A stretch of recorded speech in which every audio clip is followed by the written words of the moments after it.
Hi Set 1, Ms. Fisher here. We have this flipped classroom opportunity because we were unable to meet with each other on Thursday, but I think it's important that we keep up with the other classes so you don't fall too far behind, and also so that you have all 4 days to do your writing assignment instead of just one. Well, why don't we go ahead and get started. I'm going to minimize myself here. As you can see here on my screen, we are going to be reading the poem The Road Not Taken by Robert Frost. And this is a good poem. I love this poem. I'm sure maybe even some of you have read it before. And it's a poem that I think is a little bit misunderstood sometimes, but fabulous nonetheless. And what I like about this poem is that it's just very relatable. I think to number one, our next unit, the Odyssey. We're going to see our main character Odysseus as he has to make tough choices and his journey across the sea to his Penelope. As well as I think it's relatable to us as human beings, right? Especially as 9th graders. You're starting your new high school journey. Decisions that you make now are going to impact you for the rest of your high school career and beyond into your real world setting. So I think that you're going to enjoy this poem. I think that's something that you can relate to, and yeah. So first we should read our poem from beginning to end. So go ahead and follow along with me on my screen. 2 roads diverged in a yellow wood, and sorry I could not travel both and be one traveler. Long I stood and looked down one as far as I could, to where it bent in the undergrowth. Then took the other, as just as fair, and having perhaps the better claim, because it was grassy and wanted wear, though as for that the passing there had worn them really about the same. And both that morning equally lay, and leaves no step had trodden black. Oh, I kept the first for another day, yet knowing how way leads on to way, I doubted if I should ever come back. I shall be telling this with a sigh, somewhere ages and ages hence. 2 roads diverged in a wood, and I took the one less traveled by, and that has made all the difference. Okay, so what we're going to do first in this video is we're going to kind of break this apart, look at each stanza, think about the theme, and then the next video we will break it down by questions. So first and foremost, we should look at stanza 1. So if you look over here, this is where we'll be kind of keeping our notes. It's going to be really simple. Just kind of follow along with me. And what I'm asking for is in each of these stanzas is to write what you think the speaker is saying. Put it into your own words. So we should read back over stanza 1. 2 roads diverged in a yellow wood, and sorry I could not travel both and be one traveler. Long I stood and looked down one as far as I could, to where it bent in the undergrowth. Okay, so we know that this is about a traveler, right? It says so here. Oh, let me get my highlighter out. Or at least I thought I had my highlighter. Oh,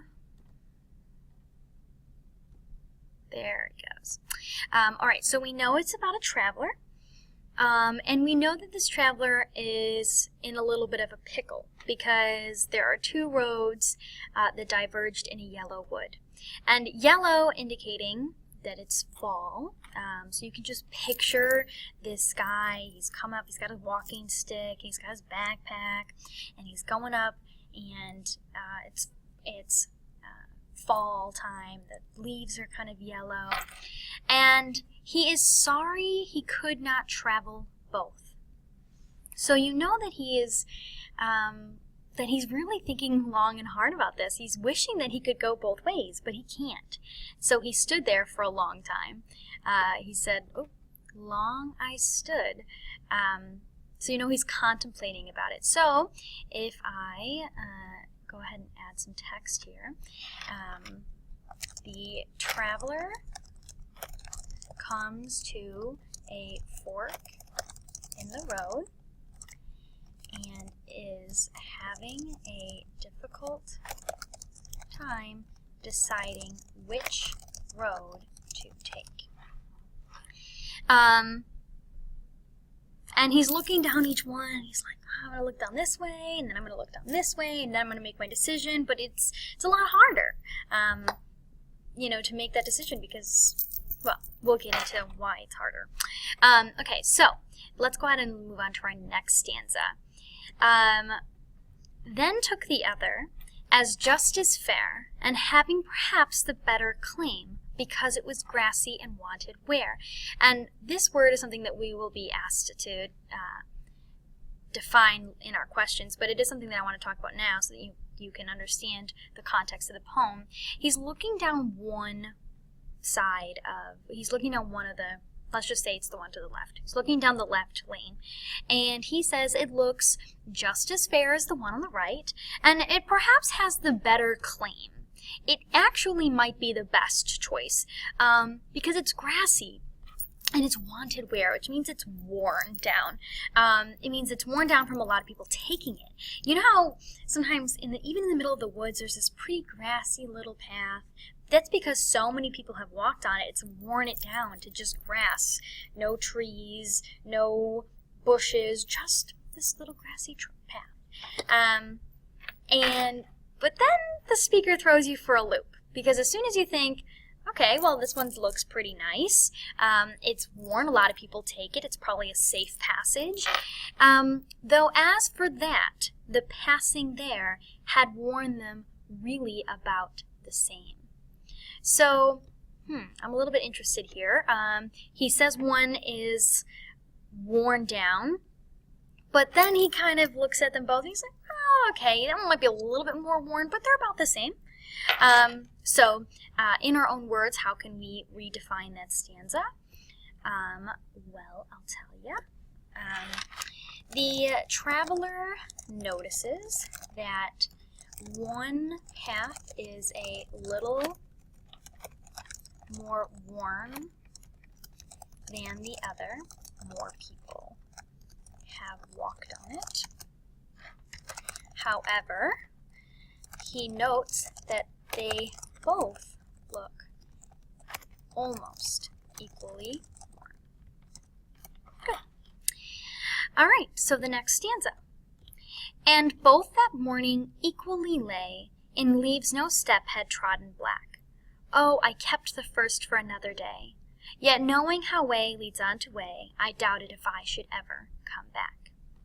So, in this stanza, he is talking, here's that other word again, equally.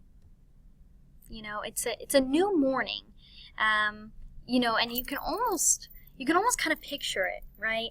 How I said before, the yellow leaves, and now we know it's morning time. We didn't know that before. And there's these two paths, and it says, lay in leaves, no step had trodden black. And now I'm really interested, because I want to know how he knows it's grassy, and then now all of a sudden it's full of leaves. Which I think is something that when we kind of come all the way to the end of the poem, it might make a little bit more sense. But I think it is something to note that the speaker has now kind of changed his mind, and he said instead of them both looking equally worn, they actually don't look worn at all. In fact, they're covered with leaves, and no step had trodden them black. And I don't know if any of you, I'm sure you have, when you're walking kind of through leaves, if a lot of people walk on them, they kind of smush down and disintegrate and kind of turn black. That's what he's talking about. He says, and both that morning equally lay, meaning no one had walked on that path yet that morning. In leaves no step had trodden black. And it's a little contradictory, right? In the second stanza, he says that one's grassy and it's a little bit more worn, but actually they're kind of equally worn, and now it's morning and no one's walked on them yet. Or at least he doesn't know if they have, because they're covered in leaves. I don't know how he would know that. And then he says, oh, I kept the first for another day. So he's thinking about how he wishes he could do one day and then come back and walk the other one, but he can't, right? Once you take one path, that door closes. You can't come back and retake the other path. Yet knowing how way leads on to way, I doubted if I should ever come back. And the speaker here, he's kind of thinking about he's thinking about how life kind of goes on. Once you make a decision, you rarely get to really go back and do it again. And how many times do you actually have time to go back and do it again? Life, a way leads on to way. Life goes on once you make a decision. So if we were to put that into our own words here in stanza 3, the speaker now notes that it is morning and the leaves are freshly fallen and no one has walked on them yet.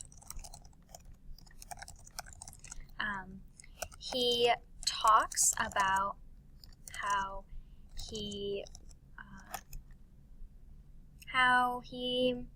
can't make or can't go back once he's made his decision. I think that's pretty fair.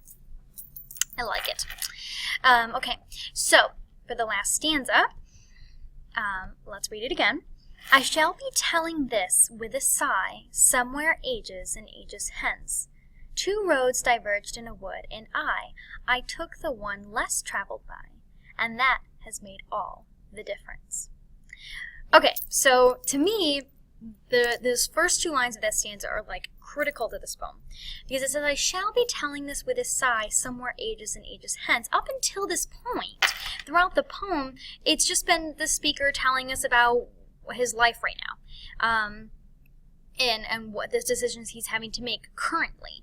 And now it seems to me that it seems like it's something like an old man is kind of reflecting on decisions in his life that he's made and having to justify them in a way, right? I shall be telling this with a sigh, somewhere ages and ages hence. And I'm going to highlight that word sigh because we don't know whether or not it's a good sigh. Is it a good sigh? Is it, oh, I'm so glad I took that road? Or is it a sigh of regret? Is it a sigh like, I wish I had gone the other way? We don't know. The speaker doesn't tell us, and I think there's a reason for that. But because I think Robert Frost, or the speaker rather, wants us to kind of put our own spin on it, per se. And then it goes on to the most 3 famous lines of the poem, and of most American poetry, in fact. 2 roads diverged in a wood, and I took the one less traveled by, and that has made all the difference. So if we were to put this into our own words, you could say the speaker thinks about how he will look back on this decision in the future. He is grateful that he took the road less traveled by, because it's made all the difference. Now, I want to point out, and I'm sure some of you are already thinking this, if one is less traveled, if the one that he took is less traveled, why, back in stanzas 2 and 3, does he tell us that they're worn really about the same, and that they were both equally laid with leaves, that no one had really walked on yet? What is the contradiction, and what does that mean?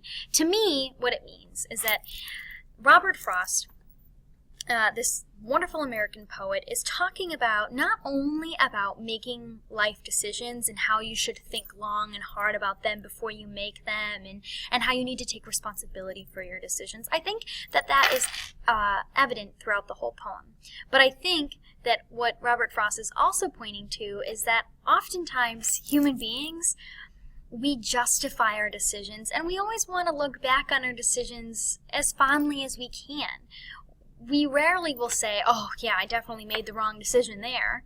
No, we think, I'm so glad I made that decision, even though a lot of people weren't making that decision then. Oh, gosh, I'm glad I did, because it's made all the difference. So I think that this poem talks more beyond the surface level of be different, be a nonconformist, take the road less traveled by, make a decision based on what's good for you, and it's not just because it's what everyone else is doing. And I think that's clearly obvious down here at the end of the poem. That is definitely a theme of the poem. But I also think another theme that's kind of hidden in here in a backwards way is that humans, in human nature, we regret sometimes decisions that we've made, or sometimes we look back on the past and we twist